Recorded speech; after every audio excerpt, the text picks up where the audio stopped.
Namaskara and welcome to our next session on the yogic life. So today I want to talk about samskaras. So we know that when we do an action, we do a karma, then we, earn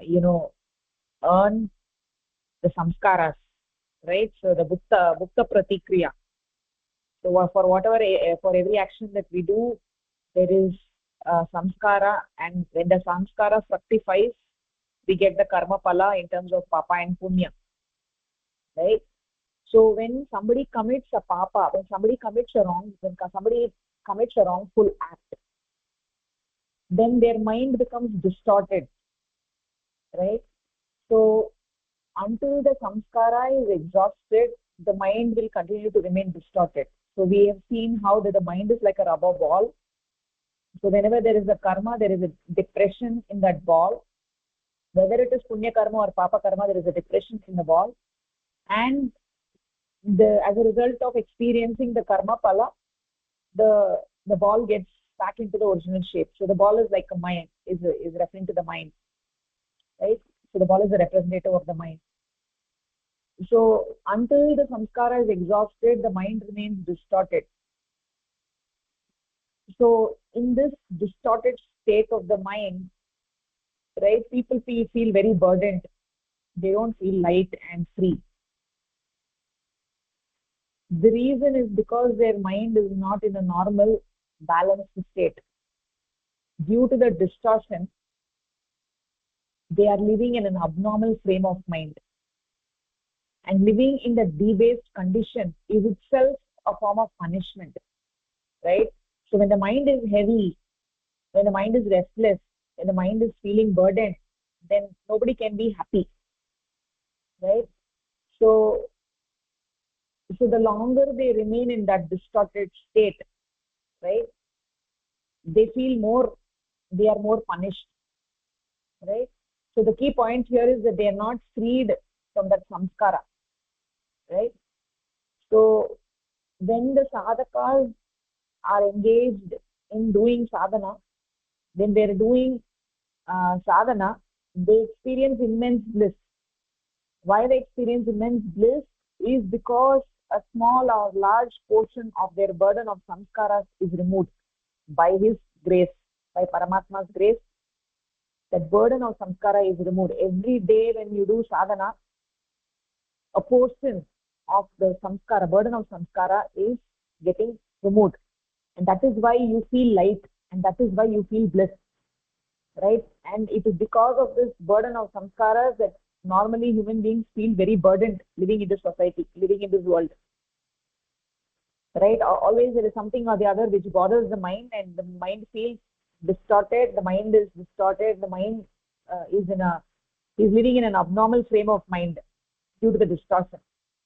But when a sadhaka is doing sadhana, then what happens is that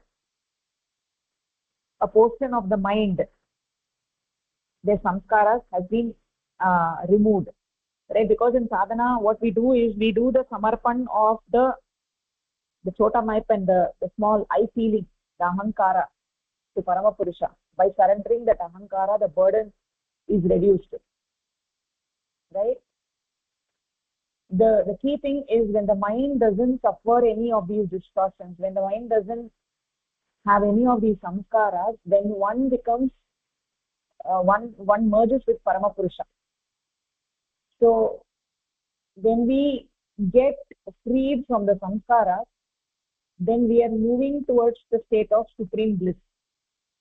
As and when the samskaras are getting removed, then we are reaching closer to Parama Purusha if you're not creating new samskaras, right?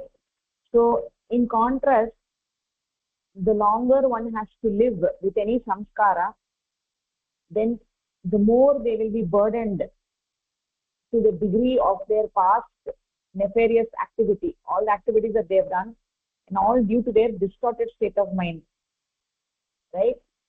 So it is said that the longer it takes for a person to undergo the reaction of their past actions, the more interest they are paying on that initial action, right? So one has to pay interest when we experience the karma pala.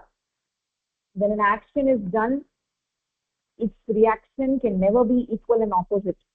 There should be some change, right? If Mr. X borrows some money from Y, let's say he takes 100 rupees. X borrows 100 rupees from Y. During the repayment, he will have to pay 100 plus some interest because the time factor has changed, right? Otherwise, he would have just paid the same amount. He would have paid the equal amount. But because of the time factor, he will have to pay interest, right? So, what is his interest with regard to one samskara? How does this interest take the form, right? So, every action has an equal and opposite reaction, right? According to the quantum mental suffering, assuming there is no change in time, place, and person, right? However, there is never an equal and opposite reaction. There is always some kind of delay. It's not that for every action there is an equivalent opposite reaction. There is always some delay, right? Let's say when Ram hits Shyam, right? Ram actually has now hit Shyam. Then a samskara is formed in Ram's mind, right? And the more time passes before he gets the reaction, right? The more time Ram is living with that seed of that reaction in his mind, that burden, that boja is there in his mind, right? Rama has to live with that samskara, the distortion of the mind for so many years until he gets that karma pala, right? So that is the interest. The holding of all the samskaras in the mind is the interest that we have to pay until they get fructified. If I'm doing something and if I get the samskara next minute, then I will not have the burden. But if I'm doing something and if I have to bear that samskara for several years before I get the karma pala, then I am undergoing the interest.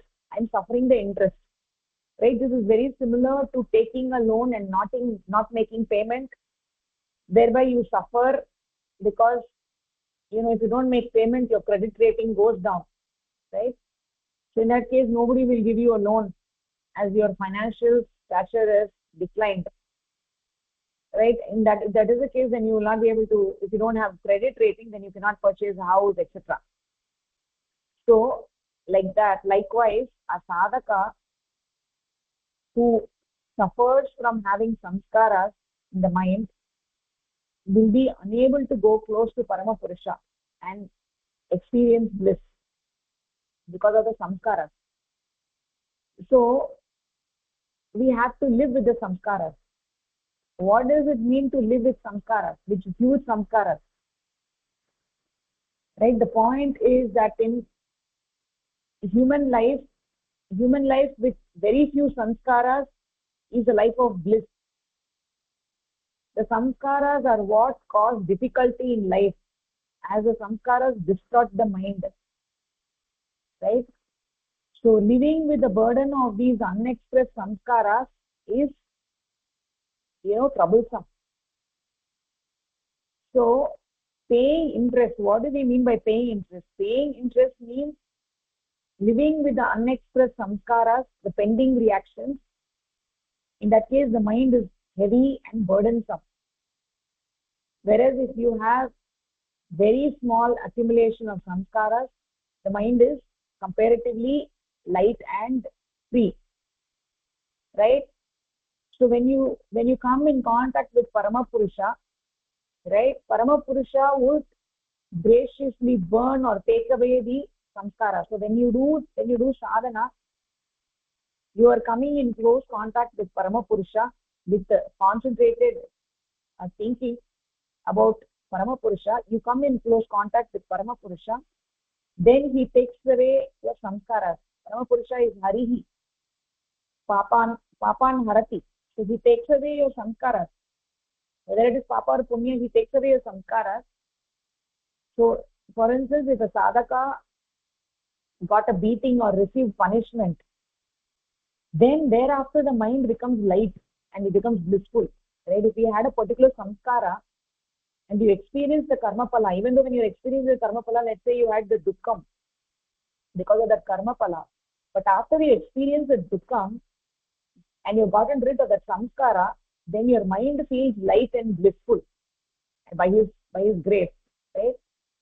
So when you come in contact with Paramatma during sadhana, he takes away some of your samskaras, and that is why you start experiencing bliss, right?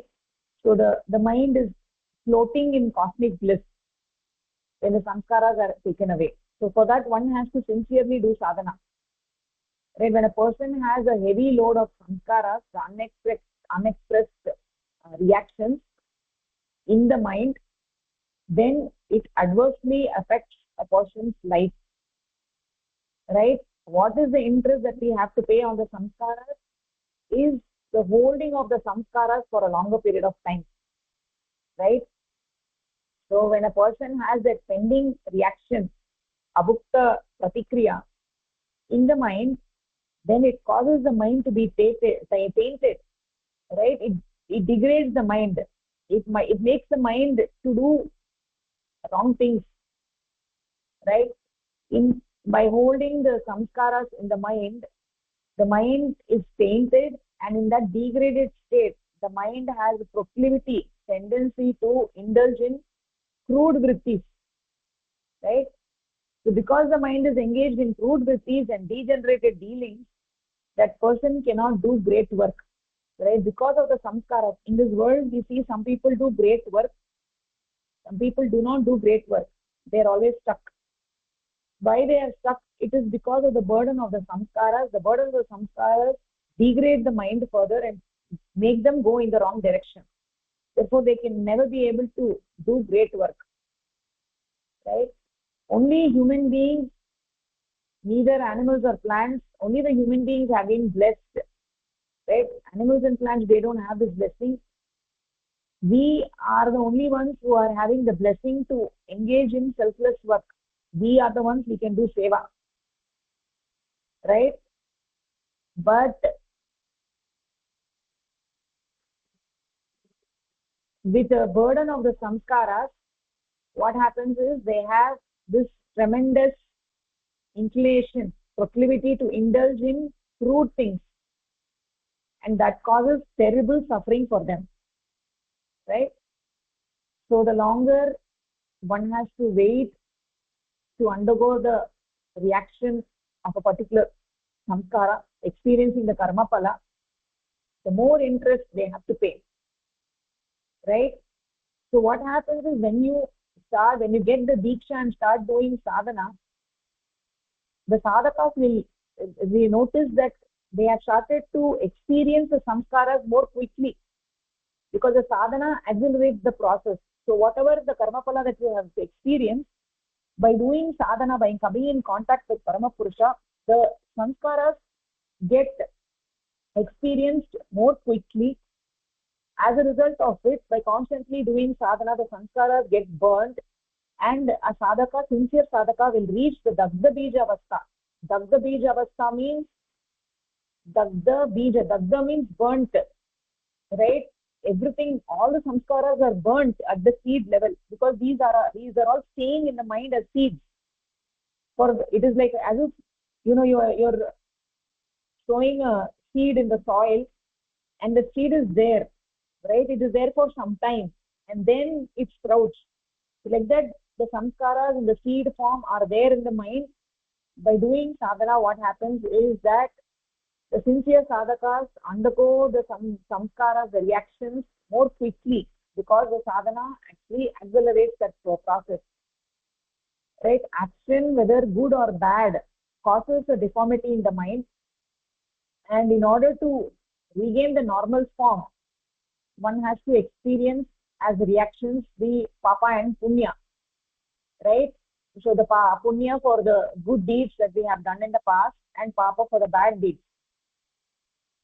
After death, what happens is that the mind takes the shelter of the unit consciousness, and the mind will have all the samskaras in the bija avastha. So the unit consciousness in order to experience these potential samskaras, these potential reactions, we'll have to take a new body which is suitable for experiencing these reactions.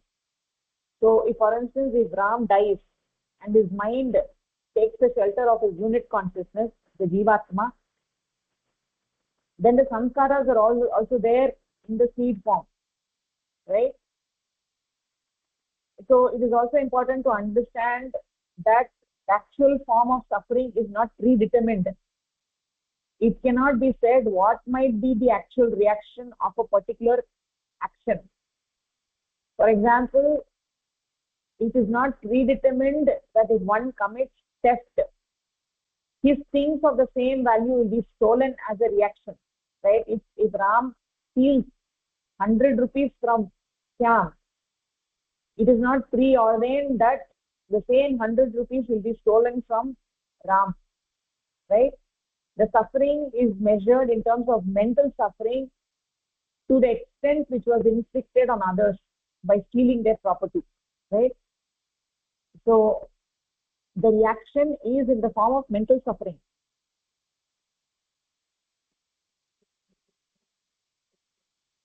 So thus the measure of experiencing the result of an action is mental and is in terms of pleasure and pain, right? The actual form of experience has no importance. Ram has to experience the pain and pleasure of all these happenings, and his Jivatma will have to seek a new body after his death, where he has an opportunity to experience these samskaras, right? So until a suitable body is available, the mind and the Jivatma waits, right? They wait until a suitable body is available, and when a suitable body is available, then they take rebirth to experience these samskaras, right? So when we say paying interest with regard to the samskaras, so paying interest means not literally like 100 rupees I'm giving you 10 rupees. It's not like that. The idea is one is living with the burden of that samskaras in their mind, and the mind is tainted, right? The mind is tainted. If these samskaras in the mind for a longer period of time, that means you are paying interest for a long period of time. Because of these burden of samskaras, your mind is degraded, and even in one's life, we experience at certain points in time, our mind is really degraded, and we wonder, why has it happened like this? Why did I do like this? I'm not like that. How did I do like this? Right? That kind of experience is because of the burden of samskaras. So the key point is, how do we reduce these samskaras? Right? There are many ways for a sadhaka to reduce, eliminate, or finish these samskaras. Right? The most important simple way is by doing sadhana, by his grace, right?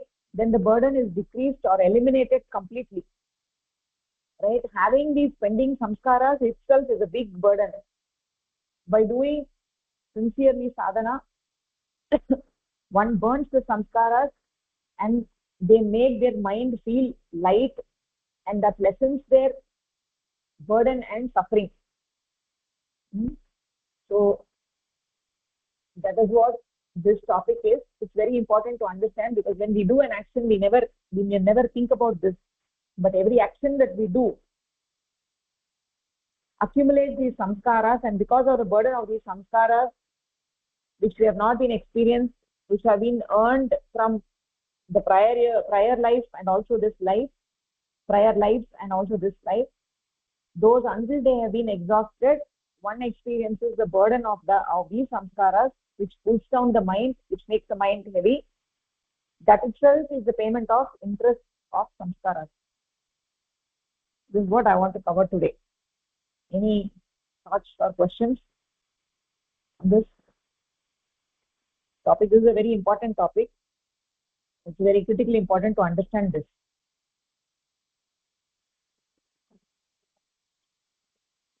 Yes, understood, Bhagini. Yeah, very good. There are 3 participants in this. Okay, so then I think we can go to our Karapatra. There are no questions on this topic. So we have been uh, reading on Yama and Niyama, right? So yeah, so what we have discussed that, you know, uh, on other occasions as well, that a finite thing cannot be a representative of an infinite entity, which is one and only one. The infinite consciousness cannot be represented by something finite, right? But that does not mean that we are going to destroy those things, right? We're not going to destroy those finite things until somebody is ready and learns sadhana, so that their mind can be samadhished, gain the status of samadhi in the infinite, which can be done only by doing sadhana and not by doing idol worship. There is actually no other way. As soon as people start to get experience the bliss in sadhana, then they will automatically lose interest in the finite things. So that doesn't mean that somebody has to go and destroy the murtis, right?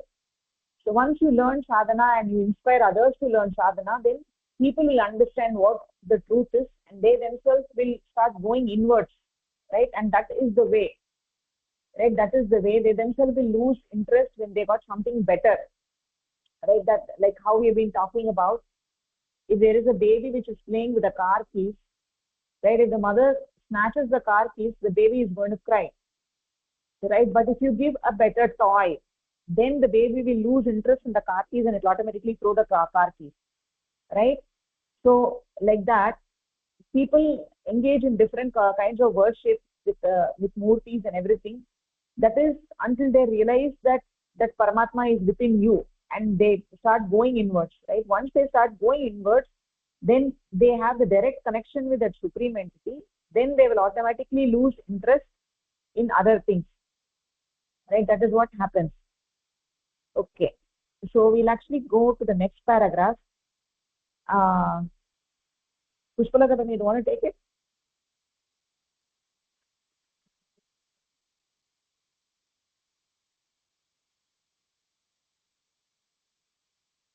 Sometimes there only now we have to start.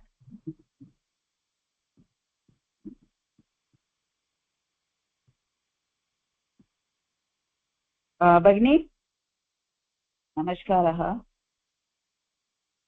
Bagni, did we not finish this? Sometime it so happens. I thought we finished it. Sure. No, 1 minute you take to the... So Brahma Bhava should be used to take away people who have wrong superstitions. That we finished last week. Sometimes it happens. So, okay, sometimes it so happens. You start from that. Sometimes it so happens that people, instead of convincing superstitious people, injure their sentiments by their behavior.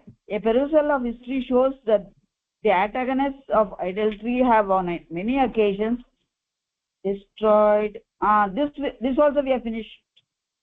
That's why I said take the next one. Yes. Yes. While the mind is still attached to religious or sectarian signs or submits to superstitious rituals, it remains engrossed in crude objects. Any crude method to prevent such sectarian superstitions will cause reactions in the mind, and this will hamper sadhana. The best course, therefore, to help this persons to expand their minds by means of Brahma Bhavana, cosmic ideation, and only in that case will they be able to give up superstitions easily. So this paragraph essentially says that while the mind is still attached to the religious or sectarian signs and submits to superstitious beliefs, they cannot engross in sadhana, and this will hamper the sadhana. That is, the superstitions will cause reactions in the mind, and it will hamper the sadhana. So the best course for them is to help these people. They should expand their minds by the Brahma Bhavana. Brahma Bhava, cosmic, that is one who has created, and only in that case will they be able to give up their superstitions and follow the path of sadhana.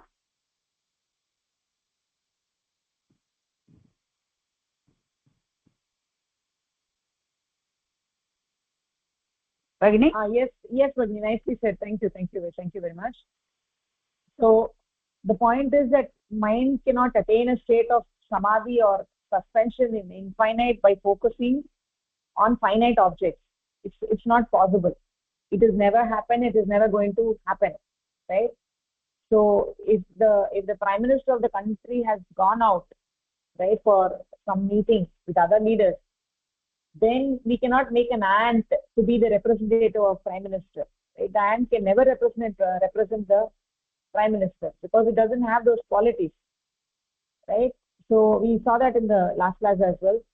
So in the same way, we cannot make a finite object as a representative of that infinite entity. It's never going to happen, right? So just like an ant, a pipilika can never represent the pradhana mantri, right? The same way, because the pipilika doesn't have those qualities, in the same way a finite entity can never represent the infinite entity because the finite entity doesn't have those qualities, right? So that is why it is important to understand that people who start doing sadhana, right, they lose interest in the idol worship, right? When they have the direct connection with the supreme entity, they get bliss and they start understanding what the true nature of things.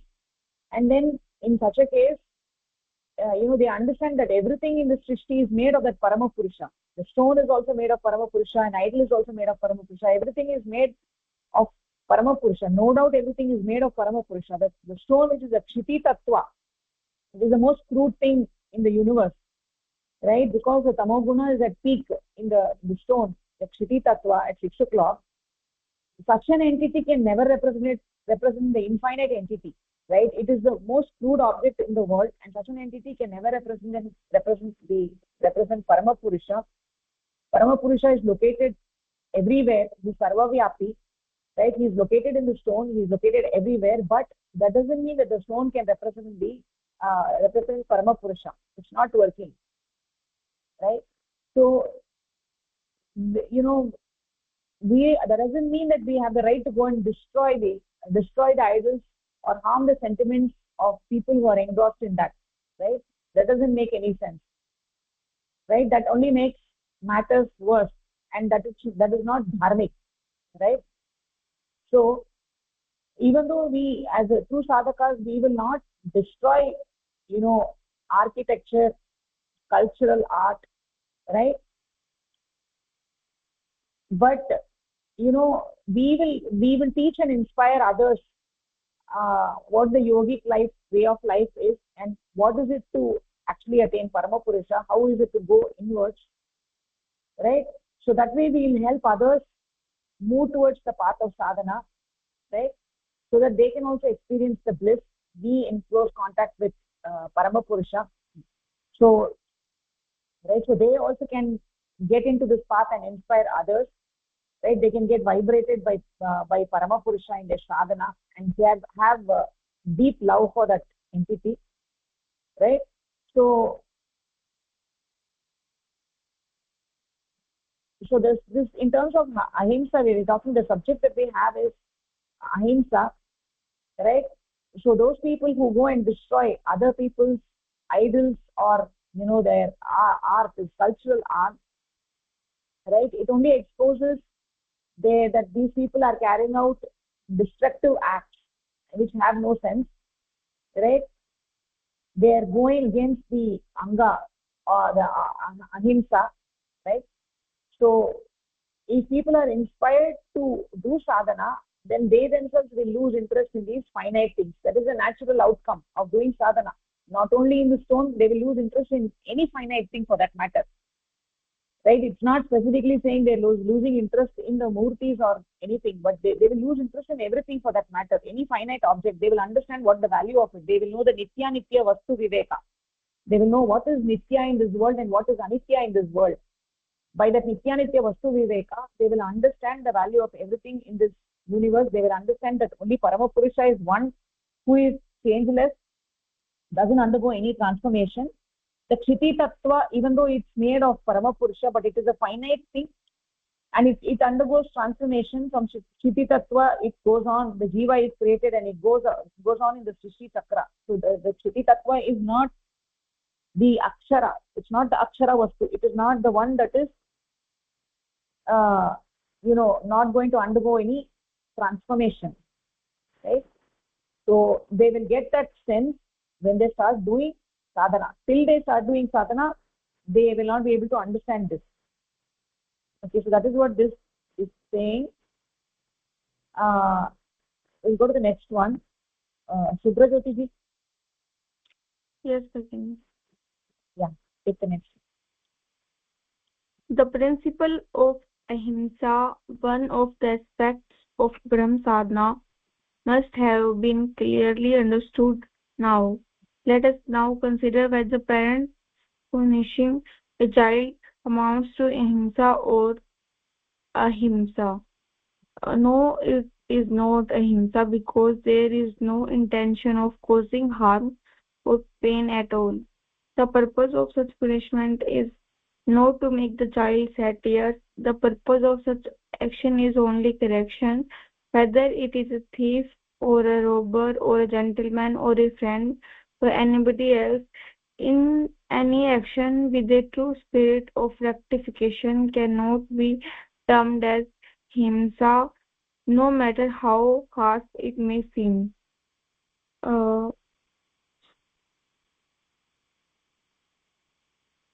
So the principle of ahimsa, that is one of aspect of Brahm sadhana, we have understood clearly. And here one more example about the punishing of child, that is not ahimsa because the purpose is not causing pain or harm. The purpose is rectify the child's mistake and only correct him. So in this case, when our purpose is to rectify the mistake and not causing any harm or pain, then it cannot be ahimsa, and no matter how hard the thing can be. So that cause ahimsa only. That's all the thing. Nicely said, Bhagini. So nicely said. So that is the thing, right?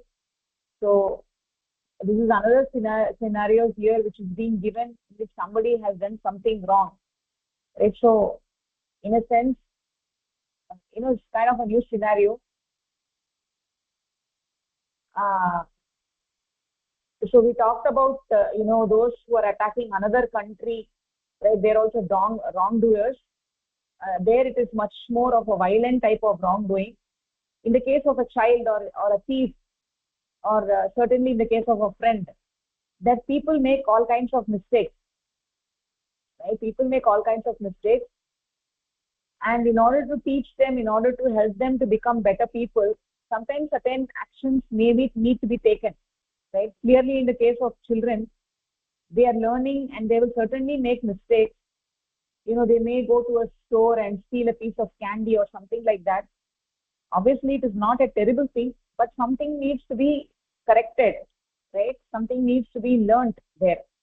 There is a lesson that needs to be learnt by the child, and if they get a spanking or whatever may be done, then the child might cry, but by that they learn, right, that they shouldn't steal from the store. And the parent was doing it with the intention of welfare of the child. The purpose of the spanking was the welfare of the child, right? The purpose was not to harm the child, right? So by that spanking it achieves the goal, right? If somebody has love for another, then that love can not only take the shape of praise, right? It can also be in the form of spanking, right? So if somebody does something wrong, the child does something wrong, and if you harshly say something, right, then that is also an expression of love, right? So a true friend is also one who is helping another friend to correct their actions, you know at the time of need, right? All such things we cannot view as himsa, right? These things are not himsa. These are all done with the welfare in mind, right? Whether it is a child or it is a friend or whatever. So when it is done with the intention of good spirit, then it is not termed as himsa, right? So if a robber has stolen, then according to the yogic conception of criminal justice, they must be put in a situation where they can learn about becoming better, right? That is the kind of punishment that needs to be given, right? So if somebody has stolen something, then we have to understand what is the motive. Why did he steal it, right? If they were exploited and they had absolutely no option, they didn't have food to eat, they were starving, and let's say they stole some food from the store for their family or for themselves to be able to survive, then they cannot be blamed for that, right? It actually depends on the scenario in the society, right? What is the motive for stealing? All of those things have to be seen. Everything has to be taken into account. Everything has to be taken into account, right? The criminal justice system should be executed with the spirit of welfare and rectification, right? So that all human beings can be a good human being. All human beings can become good human beings in a society. It should not be viewed as himsa, right? So that is what this paragraph is talking about. I think we can go to the next one. Lata Bhagini.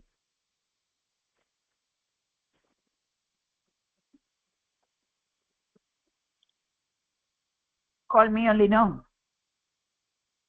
Yeah, Bhagini. Now, it must now be clear that in day-to-day life, it is not at all difficult to follow the path of true ahimsa. Taking meat as food is harmful in hot countries, especially where vegetables are available in abundance. However, under medical advice, as a diet after recovery from illness, as one of the constituents of medicines, eating meat cannot be called either himsa or greed, because the meat is eaten under those circumstances only to maintain life. In extremely cold countries, people eat flesh, wear animal skins, and burn animal fat under the pressure of necessity. So, it is now clear that in day-to-day life, it is not very difficult to follow the path of true ahimsa. So, for example, taking meat as food is harmful in hot countries and where there are vegetables in abundance. But if under medical advice, as a diet, after recovery from some illness, it is necessary to take as the consequence of medicine. Eating meat cannot be called as an ahimsa. Cannot be called as ahimsa or greed, because the meat is eaten under those circumstances only to maintain the life. Similarly, in cold countries where it is very extremely cold, wearing animal skins or burning animal fat is required to maintain their life. So all this cannot be termed as himsa. That's what is said in this paragraph. Yes, Bhagini, nicely said. So, the place where we live is also very important. If we are living in, hot climates where vegetables are all available, then, there is no need for harming animals and eating meat, right? But if you're living in a place where it is extremely cold and, the vegetables are not available, then, you have absolutely no choice for survival and you're forced to eat meat, then that is fine. It's not against the concept of ahimsa, right? So it depends on the place where you live, right? And also if meat is required to be consumed as part of medicine, right, for treating a disease, then it is okay to eat meat in that circumstance, right?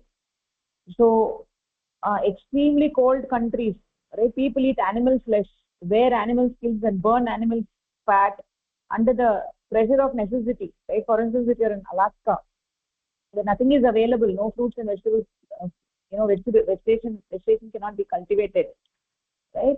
In such a situation, if you're forced to eat meat, forced to eat fish, then it is fine. For survival you have no choice, right? But where it is possible, right, then even in such a situation, if you're harming animals and eating meat, then it is actually himsa, right? So that is what the point that is being said over here, right? Yeah. So the intention is very important, and where you're located and what is the intention. Do you have an intention of harming something, right? If you're living in a warm environment, and if you have the intention of harming something and you're eating meat, right, when vegetables are available, then you're clearly on the path of himsa, right? So the place is also very important. So actually, let's go to the next one. Shubrajyoti Bhai. Heroism is revealed in fighting against aggressors. Aggressors consider the Ramayana the great epic. It describes Sri Ram waging a war all his might against Ravana, who abducted his wife. Sri Ram's action was in no way against the principle of ahimsa because he did not invade Lanka with any desire to conquer the territory or to cause harm. So, so the heroship or heroism or leadership is about to fight against the attacker or aggressor. And the example of Ram, where Ravan abducted Ma Sita, so to escape his wife Ram started the war not because he wants to invade Lanka with any desire to conquer or cause harm. So it is not any himsa. It was an act of ahimsa in because Ram wants to fight against aggressors.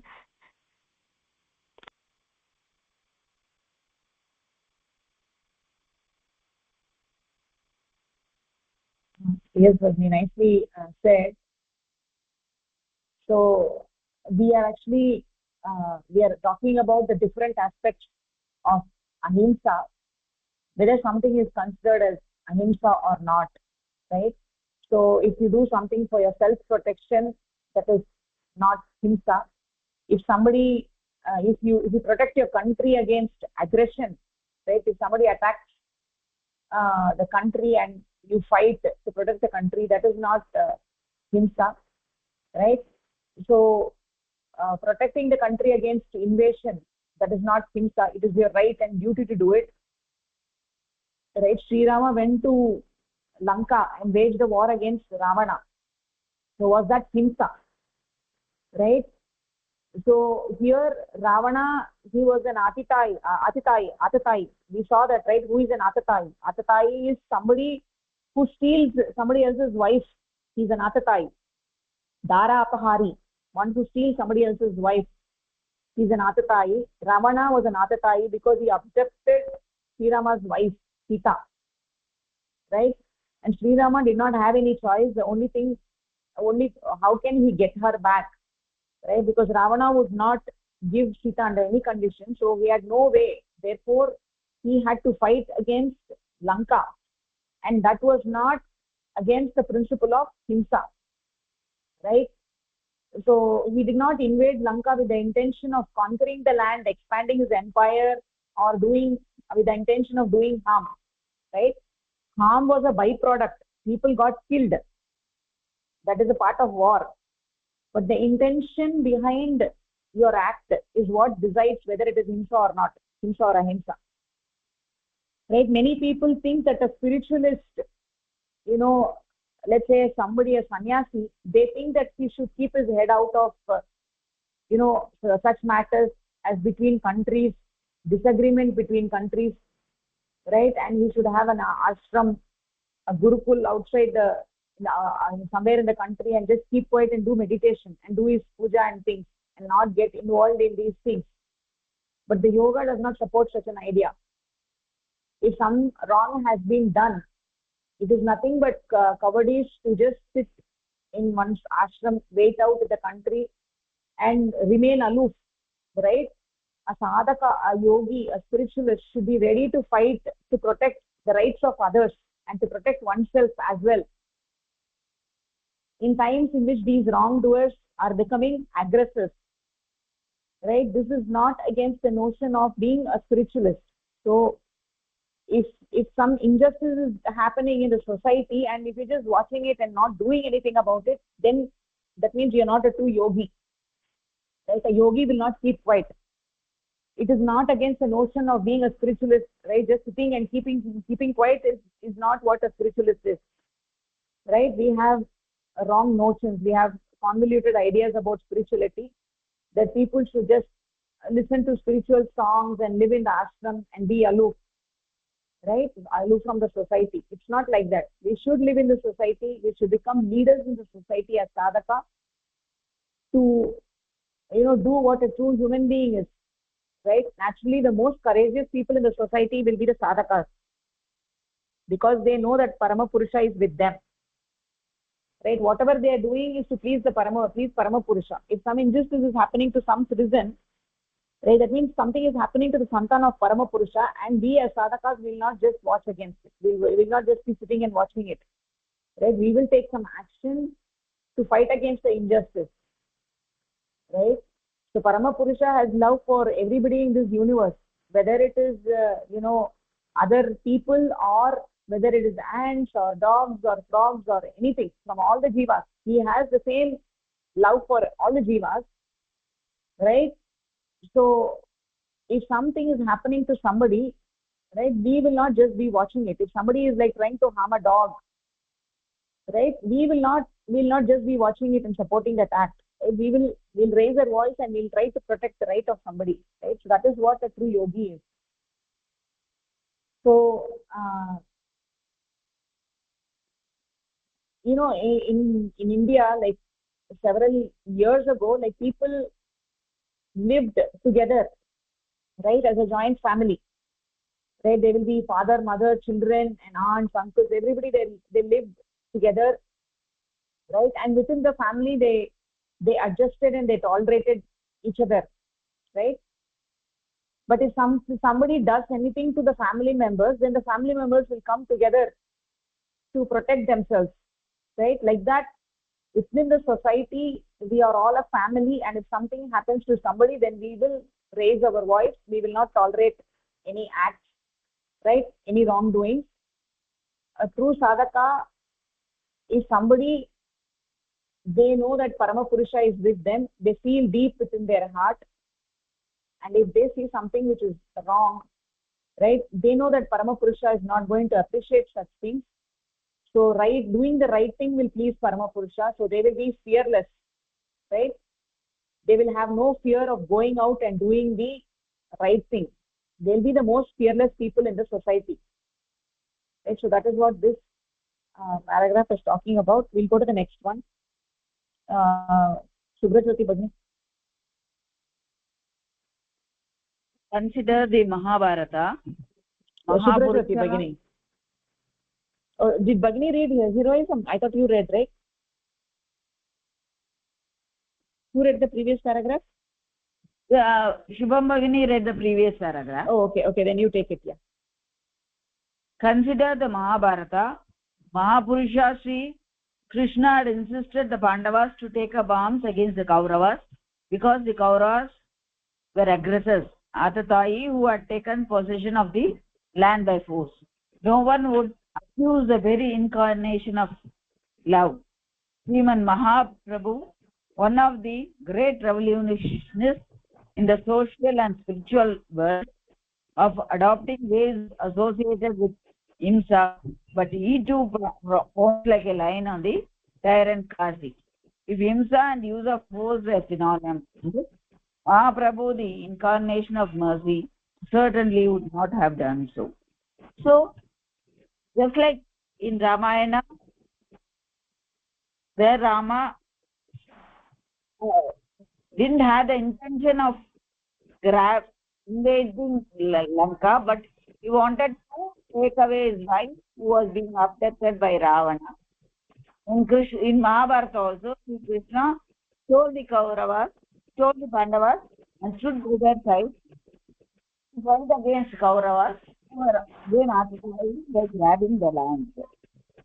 So, here this paragraph emphasizes that use of force and hinsa are not synonymous. Like Mahaprabhu, Sriman Mahaprabhu, who was a person of mercy, who was a great revolutionist in social and spiritual world. He had to point like a line on the tyrant Kasi. If these both were synonymous, he would not have done so. And so the ahimsa and the use of force are not similar. Wherever the use of force is required, it has to be used, and it is not termed as ahimsa. That's what this paragraph emphasizes. Okay. Yeah, nicely said, Bhagini. So there are two examples which are given, right? One is on Sri Krishna, and the other is on Mahaprabhu, right? Chaitanya Mahaprabhu, Sriman Chaitanya Mahaprabhu from Bengal, right? So these two examples are given over here. They actually these two examples are essentially the same thing, that we should be ready to take action in order to correct injustice wherever we find it, right? So this is not against the principle of ahimsa to do that, right? Many people got confused in seeing Bhagavan, in seeing Sri Krishna's behavior in Mahabharata, but he was a living manifestation there of ahimsa, right? And how to manage ahimsa properly, and this is what we call as spiritual morality, right? And the same thing with Chaitanya Mahaprabhu as well, right? So when there are aggressors, atatais, then it is not wrong to take up arms to protect, right? So that is not himsa, right? So in both the examples, essentially that is what they were living manifestation of ahimsa and how to manage ahimsa properly, right? So that is what is being said in this paragraph. So we will take one paragraph. Subrajyoti Bhagini.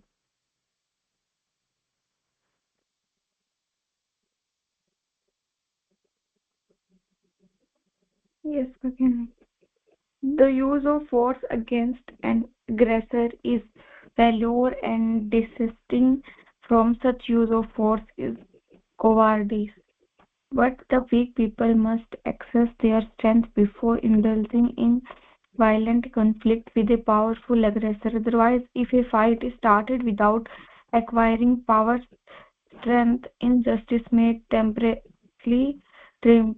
In history, such an error has been called Rajput folly. The Rajput always went forward with courage to resist Mughal invasion. No doubt they fought valiantly, but they faced the enemy without accessing their own strength. They suffered from intrigues and internal dissensions, and hence they always lost battle and died a heroic death. It is therefore necessary to acquire adequate strength before declaring a war against an aggressor. To pardon aggressors before correcting their nature means encouraging injustice. Of course, if you find the aggressor is bent on destroying you, whether you use force or not, it would be proper to die at least giving a blow to the best of your might without waiting to assemble the adequate force. So, uh, the paragraph is saying that if you don't use any force against the aggressor, so it will be a act of cowardness. And but before doing any thing, we should access our strength before indulging in any violent conflict if the aggressor is very powerful. Otherwise, the justice will not uh, achieve. And there is example from history, the Rajput folly, where the Rajput state went to fight with Mughal, and they fought bravely, but they didn't know their strength and Mughal strength, so they suffered from intrigues and internal dissensions, and always lost battles and uh, died. So it's important to acquire adequate strength before declaring any war. And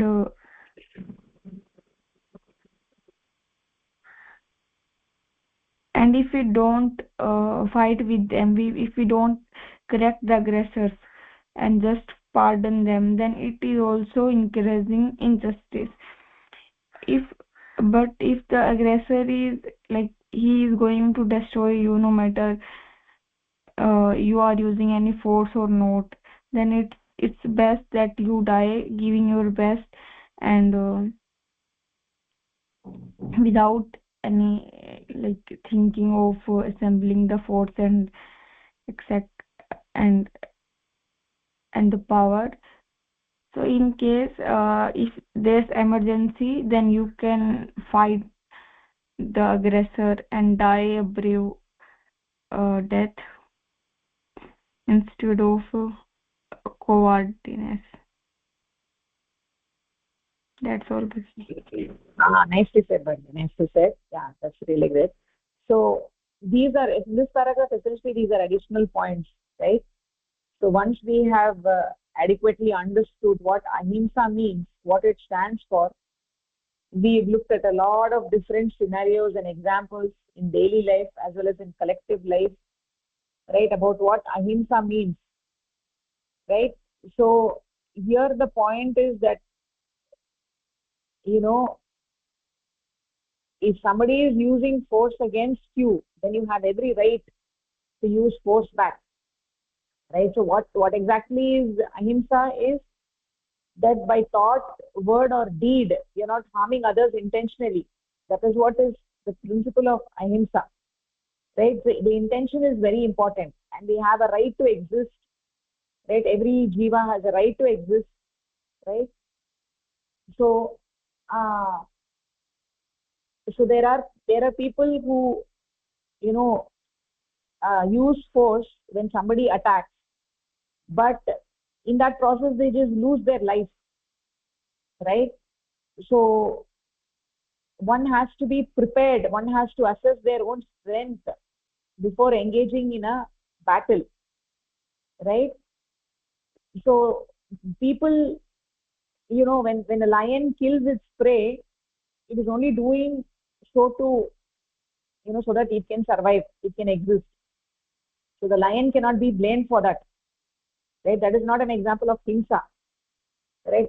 Anyhow, the animals and plants, they only work according to the sajata vritti, right? But in the case of human beings, we have a free will, right? We should understand that for our own existence, everything we do involves the death of microorganisms, right? We've talked about all these examples.